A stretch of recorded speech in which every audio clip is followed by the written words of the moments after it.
TV 84 ਉੱਤੇ programme ਖਬਰ ਦੀ ਖਬਰ ਦੇਖ ਰਿਹਾ ਹੈ ਸਾਰੇ ਦਰਸ਼ਕਾਂ ਨੂੰ ਮੈਂ ਸਰਜੀਤ ਸਿੰਘ ਘਮਾਣ ਫਤਿਹ ਅਰਜ ਕਰਦਾ ਹਾਂ। ਅੱਜ ਦੇ ਇਸ ਪ੍ਰੋਗਰਾਮ ਦੇ ਵਿੱਚ ਆਪਾਂ ਜਿਹੜੀ ਇਸ ਵੇਲੇ ਮਾਹੌਲ ਬਣਿਆ ਹੋਇਆ ਸਾਰੇ ਸੰਸਾਰ ਦੇ ਵਿੱਚ, ਖਾਸ ਤੌਰ ਤੇ ਸਿੱਖ ਸੰਸਾਰ ਦੇ ਵਿੱਚ, ਉਹਦੇ ਬਾਰੇ ਚਰਚਾ ਕਰਾਂਗੇ ਕਿ ਸਿੱਖਾਂ ਨੂੰ ਸਾਰੇ ਸੰਸਾਰ ਦੇ ਵਿੱਚ ਇੰਡੀਅਨ ਸਟੇਟ ਸਿਸਟਮ ਵੱਲੋਂ ਟੈਰੋਰਿਸਟ ਕਹਿ ਕੇ ਬਦਨਾਮ ਕਰਨ ਦੀ ਮੁਹਿੰਮ ਜਿਹੜੀ ਹੈ ਉਹ ਚਲਾਈ ਗਈ ਹੈ। ਉਹਦੇ ਸੰਬੰਧ ਵਿੱਚ ਪੰਜਾਬ ਦੇ ਵਿੱਚ ਖਾਲਿਸਤਾਨੀ ਆਰਗੇਨਾਈਜੇਸ਼ਨ ਵੱਲੋਂ ਦਲ ਖਾਲਸਾ ਤੇ ਸ਼੍ਰੋਮਣੀ ਅਕਾਲੀ ਦਲ ਅੰਮ੍ਰਿਤਸਰ ਦੋਨਾਂ ਦੀ ਲੀਡਰਸ਼ਿਪ ਦੇ ਵੱਲੋਂ ਇੱਕ ਸਾਂਝੀ ਸਟੇਟਮੈਂਟ ਜਾਰੀ ਕਰਕੇ ਕੁਝ ਵਿਚਾਰ ਜਿਹੜੇ ਨੇ ਉਹ ਸਾਂਝੇ ਕੀਤੇ ਗਏ ਨੇ। ਤੇ ਮੈਂ ਸਮਝਦਾ ਹੈਗਾ ਕਿ ਇਹਨਾਂ ਉੱਤੇ ਧਿਆਨ ਦੇਣ ਦੀ ਲੋੜ ਆ ਤੇ ਹੋਰ ਵੀ ਕੁਝ ਇਸ ਗੱਲ ਨਾਲ ਸੰਬੰਧਿਤ ਚਰਚਾ ਜਿਹੜੀ ਆਪਾਂ ਉਹ ਕਰਾਂਗੇ। ਸ਼੍ਰੋਮਣੀ ਅਕਾਲੀ ਦਲ ਅੰਮ੍ਰਿਤਸਰ ਤੇ ਦਲ ਖਾਲਸਾ ਨੇ ਭਾਰਤ ਸਰਕਾਰ ਵੱਲੋਂ ਖਾਲਿਸਤਾਨੀ ਸੰਘਰਸ਼ ਨਾਲ ਸੰਬੰਧਿਤ 9 ਸਿੱਖਾਂ ਨੂੰ ਅੱਤਵਾਦੀ ਘੋਸ਼ਿਤ ਕਰਨ ਦੀ ਕਾਰਵਾਈ ਦੀ ਸਖਤ ਆਲੋਚਨਾ ਕਰਦਿਆਂ ਇਸ ਕਦਮ ਨੂੰ ਸਿੱਖ ਕੌਮ ਦੇ ਅਕਸ ਅਤੇ ਆਜ਼ਾਦੀ ਸੰਘਰਸ਼ ਨੂੰ ਦੁਨੀਆ ਭਰ ਦੀਆਂ ਨਿਗਾਹਾਂ ਵਿੱਚ ਅੱਤਵਾਦ ਦੀ ਸਿਹਾਈ ਨਾਲ ਨਿਬੇੜਨ ਦੀ ਚਾਲ ਦੱਸਿਆ। ਦਲ ਖਾਲਸਾ ਤੇ ਸ਼੍ਰੋਮਣੀ ਅਕਾਲੀ ਦਲ ਅੰਮ੍ਰਿਤਸਰ ਨੇ ਸਰਕਾਰ ਦੇ ਇਸ ਫੈਸਲੇ ਨੂੰ ਭੜਕਾਹਟ ਵਾਲਾ ਤੇ ਗੈਰ ਕਾਨੂੰਨੀ ਦੱਸਦਿਆਂ ਕਿਹਾ ਕਿ ਭਾਰਤ ਸਰਕਾਰ ਨੂੰ ਆਪਣੇ ਇਸ ਗਲਤ ਫੈਸਲੇ ਨੂੰ ਵਾਪਸ ਲੈਣਾ ਚਾਹੀਦਾ। ਉਹਨਾਂ ਸਪਸ਼ਟ ਕੀਤਾ ਕਿ ਖਾਲਿਸਤਾਨੀ ਸਿੱਖ ਅੱਤਵਾਦੀ ਨਹੀਂ ਬਲਕਿ ਆਜ਼ਾਦੀ ਪਸੰਦ ਲੋਕ ਹਨ। ਦਲ ਖਾਲਸਾ ਦੇ ਪ੍ਰਧਾਨ ਹਰਪਾਲ ਸਿੰਘ ਚੀਮਾ ਤੇ ਸ਼੍ਰੋਮਣੀ ਅਕਾਲੀ ਦਲ ਅੰਮ੍ਰਿਤਸਰ ਦੇ ਜਨਰਲ ਸਕੱਤਰ ਪ੍ਰੋਫੈਸਰ ਮਹਿੰਦਰਪਾਲ ਸਿੰਘ ਨੇ ਪ੍ਰੈਸ ਕਾਨਫਰੰਸ ਨੂੰ ਸੰਬੋਧਨ ਕਰਦਿਆਂ ਕਿਹਾ ਕਿ ਘੱਟ ਗਿਣਤੀ ਵਿਰੋਧੀ ਨੀਤੀਆਂ ਤੇ ਮਾਨਸਿਕਤਾ ਨੂੰ ਜਾਰੀ ਰੱਖਦਿਆਂ ਨਰਿੰਦਰ ਮੋਦੀ ਦੀ ਅਗਵਾਈ ਵਾਲੀ ਭਾਰਤ ਸਰਕਾਰ ਨੇ ਖਾਲਿਸਤਾਨ ਸੰਘਰਸ਼ ਨਾਲ ਲੰਮੇ ਸਮੇਂ ਤੋਂ ਜੁੜੇ 9 ਸਿੱਖਾਂ ਨੂੰ ਸੋਧੇ ਹੋਏ ਗੈਰ ਕਾਨੂੰਨੀ ਗਤੀਵਿਧੀਆਂ ਰੋਕੂ ਐਕਟ 1967 ਦੇ ਤਹਿਤ ਅੱਤਵਾਦੀ ਵਜੋਂ ਨਾਮਜ਼ਦ ਕੀਤਾ। ਉਹਨਾਂ ਕਿਹਾ ਕਿ ਮੋਦੀ ਸ਼ਾਹ ਦੀ ਜੋੜੀ ਨੇ ਪਿਛਲੇ ਸਾਲ 2019 ਵਿੱਚ ਇਸ ਐਕਟ ਵਿੱਚ ਸੋਧ ਕਰਕੇ ਵਿਅਕਤੀਆਂ ਨੂੰ ਅੱਤਵਾਦੀ ਵਜੋਂ ਨਾਮਜ਼ਦ ਕਰਨ ਦਾ ਵਾਅਦਾ ਕੀਤਾ ਸੀ, ਕਿਉਂਕਿ ਪਹਿਲਾਂ ਇਸ ਐਕਟ ਅਧੀਨ ਸਿਰਫ ਸੰਸਥਾਵਾਂ ਨੂੰ ਗੈਰ ਕਾਨੂੰਨੀ ਅਤੇ ਅੱਤਵਾਦੀ ਵਜੋਂ ਨਾਮਜ਼ਦ ਕੀਤਾ ਜਾਂਦਾ ਸੀਗਾ। ਉਹਨਾਂ ਦੱਸਿਆ ਕਿ ਇਸ ਸੂਚੀ ਵਿੱਚ ਸ਼ਾਮਲ 13 ਵਿਅਕਤੀ, ਜਿਨ੍ਹਾਂ ਵਿੱਚ 4 ਮੁਸਲਮਾਨ ਤੇ 9 ਸਿੱਖ ਨੇ। ਇਸ ਤੋਂ ਪਹਿਲਾਂ 36 ਸੰਗਠਨਾਂ ਵਿੱਚੋਂ ਜਿਨ੍ਹਾਂ ਨੂੰ UAPA ਐਕਟ ਅਧੀਨ ਅੱਤਵਾਦੀ ਗੈਰ ਕਾਨੂੰਨੀ ਘੋਸ਼ਿਤ ਕੀਤਾ ਗਿਆ ਸੀ, ਸਾਰੇ ਘੱਟ ਗਿਣਤੀ ਭਾਈਚਾਰਿਆਂ ਦੀ ਨੁਮਾਇੰਦਗੀ ਕਰਦੇ ਹਨ, ਜਦੋਂ ਕਿ ਹਿੰਦੂਤਵੀ ਅੱਤਵਾਦੀ ਗਰੁੱਪ ਸਟੇਟ ਦੀ ਸਰਪ੍ਰਸਤੀ ਦਾ ਆਨੰਦ ਮਾਣ ਰਹੇ। ਉਹਨਾਂ ਕਿਹਾ ਕਿ ਇੰਜ ਲੱਗਦਾ ਹੈ ਜਿਵੇਂ ਮੋਦੀ ਸਰਕਾਰ ਨੇ ਇਹ ਕਦਮ ਗਵਾਂਢੀ ਦੇਸ਼ਾਂ ਨਾਲ ਵਿਵਾਦਾਂ ਨੂੰ ਹੱਲ ਕਰਨ ਅਤੇ ਚੀਨ ਦੇ ਹਮਲੇ ਦਾ ਸਾਹਮਣਾ ਕਰਨ ਵਿੱਚ ਆਪਣੀ ਨਾਕਾਮੀ ਨੂੰ ਲੁਕਾਉਣ ਲਈ ਚੁੱਕਿਆ। ਉਹਨਾਂ ਕਿਹਾ ਕਿ ਪਿਛਲੇ ਵਰ੍ਹੇ ਕਸ਼ਮੀਰੀਆਂ ਕੋਲੋਂ ਜ਼ੋਰ ਜ਼ਬਰ ਨਾਲ ਉਹਨਾਂ ਦੇ ਹੱਕ ਖੋਹੇ ਗਏ, ਫਿਰ ਮੁਸਲਿਮ ਭਾਈਚਾਰੇ ਉੱਤੇ ਨਾਗਰਿਕਤਾ ਕਾਨੂੰਨ ਵਿੱਚ ਸੋਧ ਕਰਕੇ ਘਾੜਾ ਚਲਾਇਆ ਗਿਆ ਤੇ ਹੁਣ ਸਿੱਖ ਮੋਦੀ ਸਰਕਾਰ ਦੇ ਨਿਸ਼ਾਨੇ ਉੱਤੇ ਚੜ੍ਹ ਗਏ।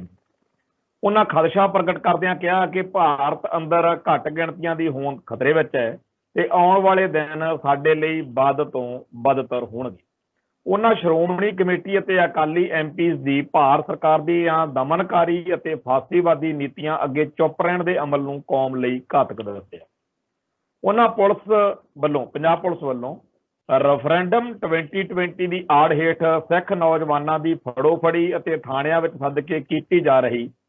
ਖੱਜਲ ਖੁਆਰੀ ਦੀ ਸਖਤ ਸ਼ਬਦਾਂ ਵਿੱਚ ਨਿੰਦਿਆ ਕੀਤੀ। ਉਹਨਾਂ ਕਿਹਾ ਕਿ ਨੌਜਵਾਨਾਂ ਨੂੰ ਪੁਲਿਸ ਥਾਣਿਆਂ ਵਿੱਚ ਬੁਲਾ ਕੇ ਫੋਟੋਆਂ ਖਿੱਚੀਆਂ ਜਾ ਰਹੀਆਂ ਨੇ, ਉਹਨਾਂ ਦਾ ਜੀਵਨ ਬਿਉਰਾ ਜਿਹੜਾ ਹੈ ਉਹ ਲਿਖਿਆ ਜਾ ਰਿਹਾ ਤੇ ਉਹਨਾਂ ਨੂੰ ਤੇ ਉਹਨਾਂ ਦੇ ਪਰਿਵਾਰਾਂ ਨੂੰ ਮਾਨਸਿਕ ਤੌਰ ਤੇ ਭੈ ਭੀਤ ਕੀਤਾ ਕਰਨ ਦੇ ਲਈ ਇਹ ਸਾਰਾ ਕੁਝ ਕੀਤਾ ਜਾ ਰਿਹਾ, ਜੋ ਕਿ ਗੈਰ ਕਾਨੂੰਨੀ ਅਤੇ ਗੈਰ ਜਮਹੂਰੀ ਅਮਲ। ਉਹਨਾਂ ਕਿਹਾ ਕਿ ਪੁਲਿਸ ਕਾਲੇ ਕਾਨੂੰਨ UAPA ਦੀ ਘੋਰ ਦੁਰਵਰਤੋਂ ਕਰ ਰਹੀ ਹੈ। ਉਹਨਾਂ ਪੰਜਾਬ ਦੇ ਮੁੱਖ ਮੰਤਰੀ ਨੂੰ ਸੂਬੇ ਅੰਦਰ ਪੁਲਿਸ ਕਾਰਵਾਈ ਨਾਲ ਫੈਲ ਰਹੀ ਅਰਾਜਕਤਾ ਨੂੰ ਸਮੇਂ ਸਿਰ ਰੋਕਣ ਲਈ ਕਿਹਾ। ਖਾਲਿਸਤਾਨ ਦੇ ਮੁੱਦੇ ਪ੍ਰਤੀ ਆਪਣਾ ਸਟੈਂਡ ਸਪਸ਼ਟ ਕਰਦਿਆਂ ਉਹਨਾਂ ਕਿਹਾ ਕਿ ਉਹ ਜਮਹੂਰੀ ਤਰੀਕਿਆਂ ਨਾਲ ਰਾਜਨੀਤਿਕ ਪਿੜ ਅੰਦਰ ਇਸ ਨਿਸ਼ਾਨੇ ਦੀ ਪੂਰਤੀ ਲਈ ਲੰਮੇ ਸਮੇਂ ਤੋਂ ਸੰਘਰਸ਼ੀਲ ਅਤੇ ਯਤਨਸ਼ੀਲ ਨੇ। ਉਹਨਾਂ ਦੱਸਿਆ ਕਿ ਦਲ ਖਾਲਸਾ ਤੇ ਸ਼੍ਰੋਮਣੀ ਅਕਾਲੀ ਦਲ ਅੰਮ੍ਰਿਤਸਰ ਸੰਯੁਕਤ ਰਾਸ਼ਟਰ ਦੀ ਨਿਗਰਾਨੀ ਹੇਠ ਪੰਜਾਬ ਵਿੱਚ ਰੈਫਰੈਂਡਮ ਕਰਾਉਣ ਦੇ ਮੁਦਈ ਹਨ ਅਤੇ ਇਸ ਲਈ ਦੋਵੇਂ ਹੀ ਜਥੇਬੰਦੀਆਂ ਕਈ ਵਾਰ ਕੌਮੀ ਅਤੇ ਕੌਮਾਂਤਰੀ ਮੰਚ ਤੇ ਸਿੱਖ ਕੇਸ ਪੇਸ਼ ਕਰ ਚੁੱਕੀਆਂ ਨੇ। ਉਹਨਾਂ ਯੂਐਨਓ ਵੱਲੋਂ ਸਿੱਖ ਆਜ਼ਾਦੀ ਸੰਘਰਸ਼ ਪ੍ਰਤੀ ਧਾਰੀ ਖਾਮੋਸ਼ੀ ਨੂੰ ਅਫਸੋਸਨਾਕ ਦੱਸਿਆ। ਪੱਤਰਕਾਰਾਂ ਵੱਲੋਂ ਰੈਫਰੈਂਡਮ 2020 ਬਾਰੇ ਪੁੱਛੇ ਸਵਾਲ ਦੇ ਜਵਾਬ 'ਚ ਉਹਨਾਂ ਕਿਹਾ ਕਿ ਇਹ ਮੁਹਿੰਮ ਸਿੱਖਸ ਫਾਰ ਜਸਟਿਸ ਦੀ ਹੈ ਤੇ ਉਹਨਾਂ ਦੀਆਂ ਧਿਰਾਂ ਭਾਵੇਂ ਇਸ ਤੋਂ ਅਲੱਗ ਹਨ, ਪਰ ਜਮਹੂਰੀ ਤਰੀਕੇ ਨਾਲ ਹਰ ਇੱਕ ਨੂੰ ਆਪਣੇ ਮਿਸ਼ਨ ਦਾ ਪ੍ਰਚਾਰ ਕਰਨ ਦਾ ਹੱਕ ਹੈ। ਉਹਨਾਂ ਇਹ ਵੀ ਸਪਸ਼ਟ ਕੀਤਾ ਕਿ ਉਹਨਾਂ ਦੀਆਂ ਜਥੇਬੰਦੀਆਂ ਨੇ ਸਿੱਖਸ ਫਾਰ ਜਸਟਿਸ ਦੇ ਪ੍ਰਬੰਧਕਾਂ ਨੂੰ ਜੁਲਾਈ 18 ਦੇ ਵਿੱਚ ਖਤ ਲਿਖ ਕੇ ਅਪੀਲ ਕੀਤੀ ਸੀ ਤੇ ਆਪਣੇ ਰੈਫਰੈਂਡਮ 2020 ਵਾਲੇ ਪ੍ਰਸਤਾਵ ਬਾਰੇ ਪੈਦਾ ਹੋਈ ਅਸਪਸ਼ਟਤਾ ਤੇ ਭੁਲੇਖਿਆਂ ਨੂੰ ਦੂਰ ਕਰਨ, ਪਰ ਅਫਸੋਸ ਕਿ ਉਹਨਾਂ ਨੂੰ ਕੋਈ ਜਵਾਬ ਨਹੀਂ ਮਿਲਿਆ ਤੇ ਇਸ ਤਰੀਕੇ ਦੀ ਜਿਹੜੀ ਗੱਲਬਾਤ ਆ ਉਹ ਕੀਤੀ। ਸੋ ਮੋਟੇ ਤੌਰ ਦੇ ਉੱਤੇ ਇਹਨਾਂ ਜਥੇਬੰਦੀਆਂ ਨੇ ਪੰਜਾਬ ਵਿੱਚ, ਕਿਉਂਕਿ ਜਿੱਥੇ ਬੈਟਲਫੀਲਡ ਆ, ਜਿੱਥੇ ਖਾਲਿਸਤਾਨ ਬਣਨ ਦੀ ਲੜਾਈ ਲੜੀ ਜਾ ਰਹੀ ਆ, ਸਾਰੇ ਦੁਨੀਆ ਭਰ ਦਾ ਸਿੱਖ ਜਿੱਥੇ ਵੀ ਬੈਠਾ ਉਹਨੂੰ ਇਹ ਤਾਂ ਪਤਾ ਨਾ ਕਿ ਅਸਲ ਵਿੱਚ ਲੜਾਈ ਜਿਹੜੀ ਲੜਨ ਵਾਲੇ ਲੋਕ ਨੇ ਉਹ ਉਸ ਧਰਤੀ ਤੇ ਜਿੱਥੇ ਬੈਠੇ ਨੇ, ਕਿਉਂਕਿ ਇਹ ਤਾਂ ਸੌਖੇ ਸ਼ਿਕਾਰ ਨੇ। ਜਦੋਂ ਮਰਜ਼ੀ ਹਾਕਮ ਜਿਹੜਾ ਹੈ, ਹਕੂਮਤੀ ਸਿਸਟਮ ਜਿਹੜਾ ਹੈ ਉਹ ਇਹਨਾਂ ਨੂੰ ਦਰੜ ਸਕਦਾ। ਸੋ ਇਹ ਜਿਹੜੀਆਂ ਪੰਜਾਬ ਦੀਆਂ ਜਾਂ ਪੰਜਾਬ ਦੇ ਵਿੱਚ ਹੋਰ ਇਸ ਤਰੀਕੇ ਦੇ ਖਾਲਿਸਤਾਨੀ ਨੇ, ਉਹਨਾਂ ਦਾ ਹੈ ਤਾਂ ਦੁਨੀਆ ਭਰ ਦੇ ਵਿੱਚ ਬੈਠੇ ਸਾਰੇ ਹੀ ਸਿੱਖਾਂ ਦਾ ਯੋਗਦਾਨ ਬਹੁਤ ਹੈ, ਸਾਰਿਆਂ ਦਾ ਹੀ ਇਸ ਗੱਲ ਪ੍ਰਤੀ ਡੈਡੀਕੇਸ਼ਨ, ਕਮਿਟਮੈਂਟ ਜੋ ਉਹਨਾਂ ਦੀ ਘਾਲਣਾ, ਉਹਨੂੰ ਸਲਾਮ ਕਰਨਾ ਚਾਹੀਦਾ। ਪਰ ਜਿਹੜੇ ਲੋਕ ਪੰਜਾਬ ਵਰਗੇ ਜਾਂ ਭਾਰਤ ਵਿੱਚ ਬੈਠ ਕੇ ਦੁਸ਼ਮਣ ਦੀ ਰੀਚ ਦੇ ਵਿੱਚ ਬੈਠ ਕੇ, ਜਦੋਂ ਅਸੀਂ ਖੇਡਾਂ ਖੇਡਦੇ ਹਾਂ ਨਾ, ਅਸੀਂ ਹਾਕੀ ਜਾਂ ਫੁੱਟਬਾਲ ਖੇਡਦੇ ਹਾਂ, ਤੇ ਜਦੋਂ ਕਿ ਕੋਈ ਬੰਦਾ ਡੀ 'ਚ ਖੇਡਦਾ ਨਾ, ਜਦੋਂ ਆਪਾਂ ਕਹਿੰਦੇ ਹਾਂ ਡੀ ਦੇ ਵਿੱਚ ਖੇਡਦਾ, ਉਹਦੀ ਗੱਲ ਹੀ ਕੁਝ ਹੋਰ ਹੁੰਦੀ। ਸੋ ਸਾਰੇ ਹੀ ਸਿੱਖ ਜਿਹੜੇ ਦੁਨੀਆ ਭਰ ਦੇ ਵਿੱਚ ਬੈਠੇ ਨੇ, ਉਹਨਾਂ ਦਾ ਸਤਿਕਾਰ ਕਰਦਿਆਂ ਹੋਇਆਂ ਵੀ ਇਹ ਜਿਹੜੇ ਬੈਟਲਫੀਲਡ ਦੇ ਵਿੱਚ ਡੀ ਵਿੱਚ ਖੇਡਦੇ ਲੋਕ ਨੇ, ਇਹਨਾਂ ਦੀਆਂ ਜਿਹੜੀਆਂ ਕੁਝ ਗੱਲਾਂ ਬਾਤਾਂ ਬਾਕੀਆਂ ਨਾਲੋਂ ਵੱਖਰੀਆਂ ਹੋਣੀਆਂ ਸੁਭਾਵਿਕ ਆ। ਸਭ ਤੋਂ ਪਹਿਲੀ ਤਾਂ ਗੱਲ ਇਹੀ ਆ ਜਾਂਦੀ ਹੈ ਕਿ ਇਹ ਇੱਥੇ ਹਾਕਮ ਦੇ ਜ਼ਬਰ ਦਾ ਸਭ ਤੋਂ ਪਹਿਲਾਂ ਤੇ ਸੌਖਾ ਨਿਸ਼ਾਨਾ ਬਣਨ ਯੋਗ ਨੇ। ਦੂਸਰਾ ਇਹ ਹੈਗਾ ਕਿ ਇੱਥੋਂ ਦੇ ਜਿਹੜੇ ਨਿਯਮ ਕਾਨੂੰਨ, ਇੱਥੋਂ ਦੇ ਜੋ ਕਾਨੂੰਨੀ ਮਾਪਦੰਡ ਨੇ, ਉਹਨਾਂ ਦੇ ਤਹਿਤ ਇਹਨਾਂ ਨੂੰ ਜਦੋਂ ਇਹ ਕਿਸੇ ਕੇਸ ਦੇ ਵਿੱਚ ਕਾਬੂ ਆ ਜਾਂਦੇ ਨੇ ਤਾਂ ਉਹਨਾਂ ਅਦਾਲਤਾਂ ਨੂੰ, ਉਹਨਾਂ ਵਕੀਲਾਂ ਨੂੰ ਇਹ ਵਰਤਣਾ ਪੈਂਦਾ, ਉਹ ਸਿਸਟਮ ਨੂੰ ਸਾਰਿਆਂ ਨੂੰ ਵਰਤਣਾ ਪੈਂਦਾ ਜਿਸ ਸਿਸਟਮ ਦੇ ਖਿਲਾਫ ਲੜ ਰਹੇ। ਜਿਹੜਾ ਖਾਲਿਸਤਾਨੀ ਕੈਨੇਡਾ 'ਚ ਬੈਠਾ, ਅਮਰੀਕਾ 'ਚ ਬੈਠਾ, ਇੰਗਲੈਂਡ 'ਚ ਬੈਠਾ ਜਾਂ ਕਿਸੇ ਹੋਰ ਥਾਂ ਤੇ ਬੈਠਾ, ਜੇ ਉਹਨੂੰ ਉੱਥੇ ਕੋਈ ਮੁਕੱਦਮਾ ਬਣ ਜਾਵੇ ਤਾਂ ਸੁਭਾਵਿਕ ਗੱਲ ਆ ਕਿ ਉਹ ਉੱਥੋਂ ਦੇ ਸਿਸਟਮ ਦੇ ਅਧੀਨ ਵਕੀਲ ਕਰੇਗਾ, ਉੱਥੋਂ ਆਪਦਾ ਪੱਖ ਪੇਸ਼ ਕਰੇਗਾ। ਤੇ ਜਿਹੜਾ ਸਿੱਖ, ਜਿਹੜਾ ਖਾਲਿਸਤਾਨੀ ਪੰਜਾਬ ਵਿੱਚ ਵਾ, ਉਹਦੇ ਲਈ ਜ਼ਿਆਦਾ ਔਖੀ ਪੋਜੀਸ਼ਨ ਆ, ਕਿਉਂਕਿ ਕੈਨੇਡੀਅਨ ਸਿਸਟਮ ਦਾ ਉਸ ਖਾਲਿਸਤਾਨੀ ਨਾਲ ਕੋਈ ਨਿੱਜੀ ਵੈਰ ਨਹੀਂ ਹੈ। ਜੇਕਰ ਕੋਈ ਉਹਨੇ ਕਾਨੂੰਨ ਭੰਗ ਕਰ ਦਿੱਤਾ, ਕੈਨੇਡੀਅਨ ਕਾਨੂੰਨ ਭੰਗ ਹੋ ਗਿਆ, ਜਾਂ ਅਮਰੀਕਾ 'ਚ ਬੈਠੇ ਬੰਦੇ ਤੋਂ ਅਮਰੀਕਨ ਕਾਨੂੰਨ ਭੰਗ ਹੋ ਗਿਆ, ਤਾਂ ਉੱਥੇ ਉਹਨੂੰ, ਉਹਦੇ ਵਕੀਲ ਨੂੰ, ਉਹਦੇ ਪਰਿਵਾਰ ਨੂੰ, ਉਹਦੀ ਕਮਿਊਨਿਟੀ ਨੂੰ ਕਾਫੀ ਹੱਦ ਤੱਕ ਇਸ ਗੱਲ ਦੀ ਜਿਹੜੀ ਤਸੱਲੀ ਹੁੰਦੀ ਆ ਕਿ ਠੀਕ ਆ, ਮੈਨੂੰ ਮੇਰੀ ਗੱਲ ਕਹਿਣ ਦਾ, ਮੈਨੂੰ ਆਪਦਾ ਪੱਖ ਰੱਖਣ ਦਾ ਪੂਰਾ ਮੌਕਾ ਮਿਲੂਗਾ ਤੇ ਇਨਸਾਫ ਹੋਏਗਾ। ਪਰ ਪੰਜਾਬ ਵਿੱਚ ਇੱਦਾਂ ਨਹੀਂ, ਭਾਰਤ ਵਿੱਚ ਇੱਦਾਂ ਨਹੀਂ। ਇੱਥੇ ਜਿਹੜਾ ਖਾਲਿਸਤਾਨੀ ਕਾਬੂ ਆ ਜਾਂਦਾ, ਉਹਦੇ ਬਾਰੇ ਪਹਿਲੇ ਦਿਨ ਤੋਂ ਹੀ ਸਟੇਟ ਸਿਸਟਮ ਇਹ ਮਿਥ ਲੈਂਦਾ ਕਿ ਇਹ ਜਿਹੜਾ ਬੰਦਾ ਹੈ ਇਹ ਦੋਸ਼ੀ ਹੈ। ਦੋਸ਼ੀ ਮੰਨ ਕੇ ਉਹਦੇ ਨਾਲ ਥਾਣੇ ਵਿੱਚ ਜੋ ਹੁੰਦਾ, ਥਾਣੇ ਜਲੀਲ, ਤਸ਼ੱਦਦ, ਸਾਰਾ ਕੁਝ ਹੋਣ ਤੋਂ ਬਾਅਦ ਅਦਾਲਤ ਦੇ ਵਿੱਚ ਹਰ ਕਰਮਚਾਰੀ ਦਾ, ਜੱਜ ਦਾ, ਸਾਰੇ ਸਿਸਟਮ ਦਾ ਰਵੱਈਆ ਉਹਦੇ ਖਿਲਾਫ ਹੁੰਦਾ। ਫਿਰ ਮੀਡੀਆ ਵਿੱਚ ਨਾਲ ਦੀ ਨਾਲ ਉਹਨੂੰ ਭੰਡਿਆ ਜਾ ਰਿਹਾ ਹੁੰਦਾ, ਉਹਦੇ ਪਰਿਵਾਰ ਨੂੰ ਬਿਪਤਾ ਪਾਈ ਹੁੰਦੀ ਆ ਵੀ ਕੋਈ ਹੋਰ ਆ ਕੇ ਆਂਢੀ ਗੁਆਂਢੀ ਕੋਈ ਪੁੱਛ ਨਾ ਲਵੇ। ਚੈਨਲਾਂ ਵਾਲੇ ਉਹਦੇ ਘਰ ਆ ਕੇ ਉਹਦਾ ਜੌਣਾ ਦੁੱਭਰ ਕਰ ਦਿੰਦੇ ਆ ਟੱਬਰ ਦਾ ਕਿ ਤੁਹਾਡਾ ਜੀ ਏਦਾਂ ਫੜਿਆ ਗਿਆ, ਉਹ ਤੇ ਆਹ ਹੋ ਗਿਆ, ਜੇ ਹੋ ਗਿਆ। ਫਿਰ ਉਹ ਸ਼ਖਸ ਜਿਹੜਾ ਹੈ, ਜਦੋਂ ਮੀਡੀਆ ਤੇ ਸਟੇਟ ਦੇ ਕਾਨੂੰਨੀ ਪ੍ਰਕਿਰਿਆ ਦੇ ਵਿਕਟਮ ਦੇ ਰੂਪ 'ਚ ਪੂਰੀ ਤਰ੍ਹਾਂ ਨਪੀੜਿਆ ਜਾ ਰਿਹਾ ਹੁੰਦਾ, ਉਸ ਮੌਕੇ ਜਿਹੜੇ ਮੁਲਕ ਦੇ ਵੱਡੇ ਲੀਡਰ ਨੇ, ਜਿਹੜੇ ਸਿੱਖ ਆਗੂਆਂ ਨੇ ਉਹਦਾ ਸਾਥ ਸਹਿਯੋਗ ਦੇਣਾ ਹੁੰਦਾ, ਜਿਨ੍ਹਾਂ ਤੋਂ ਆਸ ਕੀਤੀ ਜਾਂਦੀ ਆ ਕਿ ਦੇਣਗੇ, ਉਹ ਵੀ ਕਾਂਗਰਸੀ, ਅਕਾਲੀ ਤੇ ਹੋਰ ਜਿਹੜੇ ਮੁਲਕ ਦੇ ਆਗੂ ਨੇ, ਸਿੱਖਾਂ ਦੇ ਵਿੱਚੋਂ, ਉਹ ਵੀ ਸਾਰੇ ਡਟ ਕੇ ਉਹਦੇ ਖਿਲਾਫ ਵੀ ਤਾਂ ਜੀ ਬਹੁਤ ਖਤਰਨਾਕ ਦਹਿਸ਼ਤਗਰਦ ਫੜ ਲਿਆ। ਜੋ ਕੁਝ ਪੁਲਿਸ ਨੇ ਮੀਡੀਆ ਰਾਹੀਂ ਪ੍ਰਚਾਰਿਆ ਹੁੰਦਾ ਉਹਨੂੰ ਹੀ ਉਹ ਮੋਹਰ ਲਾਈ ਜਾਂਦੇ ਆ। ਤੇ ਕਦੇ ਕੋਈ ਬਿਰਲਾ ਹੀ ਇਹੋ ਜਿਹਾ ਨਿੱਤਰਦਾ ਆ, ਜਿਵੇਂ ਹੁਣ 2020 ਨਾਲ ਸੰਬੰਧਿਤ ਦੱਸ ਕੇ ਕਪੂਰਥਲੇ ਜ਼ਿਲ੍ਹੇ ਚੋਂ ਇੱਕ ਸਿੱਖ ਨੂੰ ਮੁਕੱਦਮੇ 'ਚ ਫਸਾਇਆ ਗਿਆ ਤੇ ਉਹਦੇ ਹੱਕ ਵਿੱਚ ਸਰਦਾਰ ਸੁਖਪਾਲ ਸਿੰਘ ਖਹਿਰਾ ਨੇ ਕਾਫੀ ਸਖਤ ਸਟੈਂਡ ਵੀ ਲਿਆ ਤੇ ਗੱਲਾਂ ਬਾਤਾਂ ਕੀਤੀਆਂ ਨੇ। ਤੇ ਉਹ ਜਾਂ ਇੱਕ ਦੋ ਹੋਰ ਸਿੱਖ ਆਗੂਆਂ ਨੇ ਜਿਹੜੇ ਕਿ ਬੇਸ਼ੱਕ ਅੱਡ-ਅੱਡ ਪਾਰਟੀਆਂ 'ਚ ਨੇਗੇ, ਉਹਨਾਂ ਨੇ ਕੋਈ ਚੱਜ ਹਲ ਦੀ ਗੱਲ ਕੀਤੀ ਆ, ਬਾਕੀ ਸਾਰੇ ਸੁਸਤਰੀਆਂ ਵਾਂਗੂ ਸੌਂ। ਇਵੇਂ ਹੀ ਜਥੇਦਾਰ ਕਰਨੈਲ ਸਿੰਘ ਪੰਜੋਲੀ ਜਿਹੜੇ ਕਿ ਬਾਦਲ ਦਲ ਨਾਲ ਚੱਲਦੇ ਆ, ਫਤਿਹਗੜ੍ਹ ਸਾਹਿਬ ਹਲਕੇ ਤੋਂ ਸ਼੍ਰੋਮਣੀ ਕਮੇਟੀ ਦੇ ਮੈਂਬਰ ਆ, ਉਹਨਾਂ ਨੇ ਪਿਛਲੇ ਦਿਨਾਂ ਦੇ ਵਿੱਚ ਜਿੱਦਣ ਇਹ ਅਨਾਉਂਸ ਹੋਇਆ ਕਿ ਜੀ ਇਹਨਾਂ ਲੋਕਾਂ ਨੂੰ ਅੱਤਵਾਦੀ ਗਰਦਾਨਿਆ ਜਾ ਰਿਹਾ, ਦਹਿਸ਼ਤਗਰਦ ਗਰਦਾਨਿਆ ਸਟੇਟ ਵੱਲੋਂ, ਤੇ ਉਹਨਾਂ ਨੇ ਸੁਭਾਵਿਕ ਰੂਪ ਦੇ ਵਿੱਚ ਇੱਕ ਆਪਦੀ ਨਜ਼ਰੀਆ ਆਪਦੀ ਗੱਲ ਕਹਿਣੀ ਚਾਹੀ। ਤੇ ਉਹ ਗੱਲ ਇੰਨੀ ਕੁ ਕਹੀ ਸੀ ਉਹਨਾਂ ਨੇ ਕਿ ਅੱਤਵਾਦ ਦਾ ਮਤਲਬ ਹੁੰਦਾ ਕਿਸੇ ਬੇਗੁਨਾਹ ਨੂੰ ਕਤਲ ਕਰਨਾ, ਹਿੰਸਾ ਫੈਲਾਉਣਾ ਜਾਂ ਸਾੜ ਫੂਕ ਕਰਨੀ। ਤੇ ਉਹਨੇ ਕੁਝ ਬੰਦਿਆਂ ਦੇ ਨਾਂ ਲਿਖਿਆ ਵੀ ਇਹ ਜਿਹੜੇ ਗੁਰਪਤਵੰਤ ਸਿੰਘ ਪੰਨੂ ਆ ਜਾਂ ਲਖਵੀਰ ਸਿੰਘ ਰੋਡੇ ਆ, ਇਹਨਾਂ ਦੇ ਬਾਰੇ ਮੈਨੂੰ ਅੱਜ ਤੱਕ ਕੋਈ ਇਹੋ ਜਿਹੀ ਕਾਰਵਾਈ ਦਾ ਨਹੀਂ ਪਤਾ ਕਿ ਜਿਨ੍ਹਾਂ ਕਰਕੇ ਇਹਨਾਂ ਨੂੰ ਅੱਤਵਾਦੀ ਐਲਾਨਿਆ ਜਾਵੇ। ਪੰਨੂ ਸਾਹਿਬ ਨੇ ਨਾ ਹੀ ਕਿਸੇ ਨੂੰ ਇਹ ਕਿਹਾ ਕਿ ਕੋਈ ਹਿੰਦੂ ਗੀਤਾ ਦਾ ਪਾਠ ਨਹੀਂ ਕਰ ਸਕਦਾ, ਨਾ ਹੀ ਉਹਨੇ ਕਿਸੇ ਨੂੰ ਮੰਦਰ ਤੋੜਨ ਦੀ ਗੱਲ ਕੀਤੀ, ਨਾ ਹੀ ਉਹਨੇ ਦੇਸ਼ ਦੇ ਟੁਕੜੇ ਕਰਨ ਦੀ ਸਾਜ਼ਿਸ਼ ਰਚੀ। ਉਹ ਸ਼ਾਂਤਮਈ ਤਰੀਕੇ ਨਾਲ ਰੈਫਰੈਂਡਮ 2020 ਦੀ ਗੱਲ ਕਰਦਾ। ਰੈਫਰੈਂਡਮ 2020 ਦਾ ਮਤਲਬ ਲੋਕਾਂ ਦੇ ਵਿਚਾਰ ਜਾਣਨਾ, ਇਹ ਉਹਦਾ ਮੌਲਿਕ ਅਧਿਕਾਰ ਹੈ। ਮੈਂ ਤਾਂ ਕਹਿੰਦਾ ਸਰਕਾਰ ਨੂੰ ਖੁੱਲ੍ਹ ਦੇ ਦੇਣੀ ਚਾਹੀਦੀ ਆ ਤਾਂ ਕਿ ਪੰਨੂ ਹੋਰਾਂ ਦਾ ਵੀ ਭਰਮ ਨਿਕਲ ਜਾਂਦਾ। ਪੰਨੂ ਲੋਕਾਂ ਦੇ ਵਿਚਾਰ ਜਾਣਨਾ ਚਾਹੁੰਦਾ, ਸਿਰਫ ਇਸ ਗੱਲ ਤੇ ਹੀ ਉਹਨੂੰ ਅੱਤਵਾਦੀ ਐਲਾਨਣਾ, ਇਹ ਭਾਰਤ ਸਰਕਾਰ ਵੱਲੋਂ ਮਨੁੱਖੀ ਹੱਕਾਂ ਦੀ ਸ਼ਰੇਆਮ ਉਲੰਘਣ, ਜਿਸ ਦੀ ਮੈਂ ਜ਼ੋਰਦਾਰ ਸ਼ਬਦਾਂ 'ਚ ਨਿੰਦਾ ਕਰਦਾ। ਦੂਸਰੇ ਪਾਸੇ RSS ਤੇ BJP ਵਾਲੇ ਹਰ ਰੋਜ਼ ਸਿੱਖਾਂ ਨੂੰ ਮਾਰਨ ਦੀਆਂ ਧਮਕੀਆਂ ਦਿੰਦੇ ਨੇ। ਹਰ ਰੋਜ਼ ਮੁਸਲਮਾਨਾਂ ਨਾਲ ਜੋ ਵਿਹਾਰ BJP ਅਤੇ RSS ਵੱਲੋਂ ਕੀਤਾ ਜਾ ਰਿਹਾ, ਅਸਲ ਅੱਤਵਾਦ ਤਾਂ RSS ਤੇ BJP ਵਾਲੇ ਫੈਲਾ ਰਹੇ ਨੇ। ਇਹਨਾਂ ਨੂੰ ਅੱਤਵਾਦੀ ਐਲਾਨਣਾ ਚਾਹੀਦਾ, ਉਹਨਾਂ ਉੱਤੇ ਪਾਬੰਦੀ ਲਾਉਣੀ ਚਾਹੀਦੀ ਹੈ। ਮੈਨੂੰ ਲੱਗਦਾ ਕਿ ਕਰੋਨਾ ਵਰਗੀ ਭਿਆਨਕ ਬਿਮਾਰੀ ਦੇ ਚੱਲਦਿਆਂ ਜੋ ਰੋਲ ਦੁਨੀਆ ਭਰ 'ਚ ਖਾਲਸਾ ਪੰਥ ਨੇ ਨਿਭਾਇਆ ਹੈ,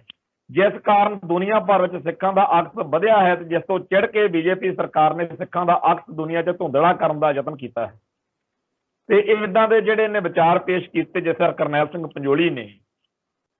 ਉਸ ਤੋਂ ਭੜਕ ਕੇ ਪੰਜਾਬ ਪੁਲਿਸ ਨੇ ਉਹਦੇ ਘਰ ਛਾਪਾ ਮਾਰਨੇ ਸ਼ੁਰੂ ਕਰ ਦਿੱਤੇ। ਇੱਕ ਦਿਨ ਸਵੇਰੋਂ 4 ਵਜੇ ਉਹਦੇ ਸਰਹੰਦ ਵਾਲੇ ਘਰ 'ਚ ਜਥੇਦਾਰ ਕਰਨੈਲ ਸਿੰਘ ਪੰਜੋਲੀ ਦੇ ਪੁਲਿਸ ਪਾਰਟੀ ਨੇ ਰੇਡ ਕੀਤੀ। ਬਾਅਦ ਵਿੱਚ ਉਹ ਕਿਤੇ ਬਾਹਰ ਸੀ ਤੇ ਘਰੋਂ ਪਤਾ ਲੱਗਿਆ ਕਿ ਜਿਹੜੀ ਸਾਡੀ ਲੋਕਲ ਪੁਲਿਸ ਚੌਂਕੀ ਆ ਪੰਜੋਲੀ ਪਿੰਡ ਦੇ ਨੇੜੇ ਜਿਹੜੀ ਪੈਂਦੀ ਆ ਮੂਲੇਪੁਰ ਪੁਲਿਸ ਚੌਂਕੀ, ਉੱਥੋਂ ਪੁਲਿਸ ਮੁਲਾਜ਼ਮ ਘਰ ਪਹੁੰਚ ਗਏ ਆ ਤੇ ਕਾਫੀ ਜ਼ਿਆਦਾ ਖੱਜਲ ਖੁਆਰੀ ਉਸ ਬਾਦਲ ਦਲ ਦੇ ਸ਼੍ਰੋਮਣੀ ਕਮੇਟੀ ਮੈਂਬਰ ਦੀ ਇੰਨੀ ਗੱਲ ਤੇ ਹੋਈ ਕਿ ਉਹਨੇ ਕਿਉਂ ਕਿਹਾ ਕਿ ਗੁਰਪਤਵੰਤ ਪੰਨੂ ਜਾਂ ਆਹ ਬੰਦੇ ਜਿਹੜੇ ਆ, ਮੈਨੂੰ ਤਾਂ ਪਤਾ ਨਹੀਂ ਹੈਗਾ ਕਦੇ ਇਹ ਅੱਤਵਾਦ ਕੀਤਾ ਹੋਵੇ ਇਹਨਾਂ ਨੇ ਕੋਈ, ਜਾਂ ਇਹਨਾਂ ਨੇ ਕੋਈ ਗਲਤ ਗੱਲ ਕੀਤੀ ਹੋਵੇ। ਉਹ ਲੋਕਾਂ ਦੀ ਰਾਏ ਜਾਣਨੀ ਚਾਹੁੰਦਾ ਰੈਫਰੈਂਡਮ 2020 ਰਾਹੀਂ, ਤੇ ਉਹਦਾ ਕਿਉਂ ਇਸ ਤਰ੍ਹਾਂ ਅੱਤਵਾਦ ਕਿਹਾ, ਇੰਨੀ ਕੁ ਗੱਲ ਕਹਿਣ ਦੇ ਉੱਤੇ ਉਹਦਾ ਅੱਜ